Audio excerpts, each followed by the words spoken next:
Lá vamos nós de novo. Hoje tem reunião do governo do estado com o Comitê Técnico Científico e de Atividades Especiais para que se discuta o cenário da pandemia no nosso estado. Temos a expectativa para que seja anunciada, será? A abertura de bares e restaurantes aos finais de semana já não passou da hora, hein? Será que vai acontecer? Hein, Jéssica Cruz, minha prezada, seja bem-vinda. Boa tarde, Jéssica. Oi, Sérgio, boa tarde a você que nos acompanha aqui na TV Atalaia. Pois é, os números, eles continuam estáveis, porém altos, né? E isso acende um alerta para as decisões que vêm a ser tomadas nesta reunião de hoje à tarde, às 3 da tarde. Há uma expectativa muito grande, a gente sabe que há o clamor, principalmente dos empresários, donos de bares e restaurantes, né? A gente se deparou também com a notícia esses dias de que Aracaju era a única capital ainda que não estava com o funcionamento desse serviço nos finais de semana.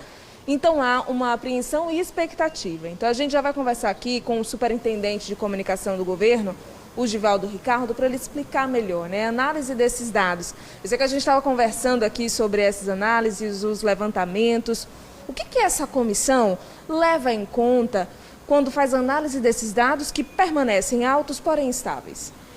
Olha, essa análise será feita com muito cuidado agora à tarde. Deveremos ter uma reunião, inclusive uma reunião longa, justamente para responder a estas perguntas. Há uma estabilidade, até uma leve queda, mas lenta, uma diminuição lenta, uma ocupação de leitos de UTI ainda muito alta, um número de óbitos ainda muito alto, apesar de ter se parado, ter se freado aquele crescimento que vinha acontecendo principalmente no mês de abril. Então os técnicos vão avaliar e procurar entender o porquê dessa estabilidade tão longa. Porquê dessa questão que na primeira onda, lá no ano de 2020, houve um crescimento bem rápido, mas rapidamente também diminuiu. E agora há uma estabilidade longa, e essa é uma questão que vai se buscar compreender para ver quais medidas podem ser tomadas para que esses números comecem a baixar. Outro questionamento é com relação às aulas, né? A educação, semana também de manifestações, né? Representação do Sintese, pedindo, né, para que os professores não voltem para a sala de aula sem a vacina. Eu sei que ontem encerrou um prazo do governo para que os municípios e as escolas particulares, a federação que representa as escolas particulares, enviassem uma lista para vocês. Já receberam? Já está tudo certo? Já tem vacina para a categoria? Essa lista, aos poucos, ela está sendo organizada, verificada nome a nome. Essa organização nós deveremos ter ao longo da semana esse número corretamente de quantos, não só os professores, mas os técnicos que trabalham nas escolas, as merendeiras, os vigilantes, os oficiais administrativos, quantos são, qual a idade deles, para que o Estado possa organizar, com a chegada de nova remessa de vacina, organizar o início do processo de vacinação dos profissionais de educação. Lembrando que são os profissionais de educação aqueles que voltarem a ensinar, mais precisamente do primeiro e do segundo ano do ensino fundamental, cuja matrícula 85% está na educação municipal e não na educação estadual. Na educação estadual são pouquíssimas escolas que ainda têm primeiro e segundo ano do ensino fundamental, e o restante está na escola privada. O Sintese defende que as aulas só retornem depois que todos os professores que forem atuar, receberem a segunda dose e concluírem o ciclo vacinal. Há a possibilidade das aulas serem suspensas? Olha, o que há hoje é uma autorização para que as aulas fossem reiniciadas no último dia 10 de maio. A maioria dos municípios sequer anunciou quando as aulas vão voltar. O exemplo de Aracaju. Aracaju não anunciou a sua volta às aulas, mas a grande parte dos municípios não anunciaram. Portanto, nós não temos ainda um cronograma anunciado pelos municípios de quando essas aulas vão voltar. Enquanto isso, se organiza a lista, se organiza tudo para iniciar a vacinação dos professores e dos profissionais da educação que trabalham na escola. O senhor falou sobre Aracaju e há um cuidado muito grande aqui na capital, né? O número de casos, a maior parte também dos leitos são ocupados por aracajuanos.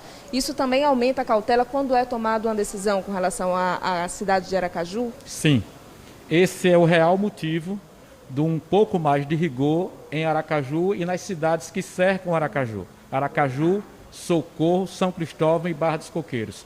70% dos casos e um número muito parecido também com a quantidade de óbitos está concentrada na chamada região metropolitana. Não dá para você tratar do mesmo jeito que você trata cidades do interior, algumas cidades que têm um mês sem ter um óbito, que o número de casos é baixo. Então, essa avaliação também está sendo feita de acordo com estes números, com as variações dos números, mas levando muito em consideração, neste momento, essas 4 cidades. Como é que vai ser a resposta para a imprensa, para a população hoje? Vai ter coletiva, vai ser por nota? Até para poupar também os profissionais de comunicação que vinham ao Palácio do Governo presencialmente acompanhar as coletivas há algum tempo elas estão suspensas. A partir de agora nós estamos enviando nota para a imprensa com todos os esclarecimentos, com cards, com tabelas feitas para facilitar que a imprensa leve essas informações até a população. Por enquanto, nota a partir do final da tarde. O senhor falou da imprensa, eu não posso deixar de falar também que os sindicatos também já fizeram uma representação, tentaram conversar e conversaram com o governo com relação à vacina para a categoria. Isso está sendo discutido, a possibilidade? Nós recebemos, sim, um documento que está protocolado com a solicitação de profissionais da imprensa que também estão na linha de frente. O ideal era que nós tivéssemos vacina para toda a população sergipana, aliás, para toda a população brasileira e mundial. Infelizmente, não temos uma quantidade de vacina ainda, mas claro que isso será estudado. Muito obrigada, superintendente, pelas informações passadas aqui para a gente. Boa sorte nessa reunião, né? Sérgio, uma expectativa muito grande, eu não poderia deixar de perguntar sobre a vacina para nós, né? Porque nós estamos também na linha de frente e isso era muito importante e é cobrado também pelos profissionais da área. É com você. Principalmente você que está na linha de frente do jornalismo, nosso repórter cinematográfico, nosso motorista, todo esse pessoal. Obrigado, Givaldo. Obrigado, Jéssica. 3 aspectos. Primeiro, eu já comentei com você, não tenho esperança. Eu tenho 56 anos, nasci em 1965. Se ela pintar, beleza. Se não pintar, eu estou na mão desse pessoal. E aí é muita história, e vai para lá, e vai para cá, tem, não tem. Chega. Quando for a minha vez, se acontecer, eu vou lá, tomo a minha vacina, espero pela segunda dose, estamos conversados. Quem me pergunta, eu não vou falar sobre isso. Não vou falar, minha mãe me pergunta, minha filha me pergunta, não vou comentar esse respeito, porque eu não vejo seriedade nessa história toda, com todo o respeito aos envolvidos, que aliás a maioria tem muito boa vontade, mas a coisa não acontece. Segundo aspecto, pelo amor de Deus.